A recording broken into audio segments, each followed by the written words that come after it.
وارفع إزارك دلنجا خو بلنكا بيغمبر صلى الله عليه وسلم قودكي إلى نصف الساق دلنجا خو بلنكا حتى نيفي تشيكي خو بيغمبر صلى الله عليه وسلم. طبعا الصحابة اللي قاعد يا مسلمان بها لا أبدا صلاة وبين صلاة بيد إسلامتي دا أول هاد مسلمان بي إجواء أمور بيغمبر صلى الله عليه وسلم قودكي ارفع إزارك دلنجا خو بلنكا.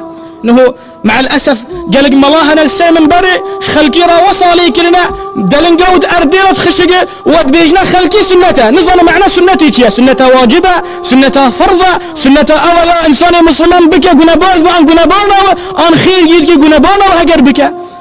يعني بيغمبر صلى الله عليه وسلم بيجي أخوف ما أخاف عليكم الأئمة المضلين وتدبيني إمام سامن برا بيغمبر صلى الله عليه وسلم شخلكي ربانت كبيجرنا واجبة دلنجا كل بيجنا واجبة ما تبكى خير جدتنا كسنة يا بيغمبر صلى الله عليه وسلم.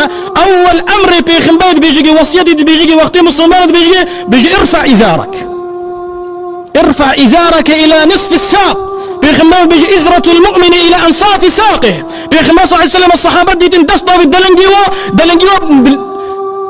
بلندت كيف جوها بين فدري واجب إنسان مسلمان أبها بك تقول بيغمبر بيجي من جر إزاره أو كسي دلنجا خدريشك خيلاء يعني تكبر رب العالمين سبحانه وتعالى لنار رجا قيامته.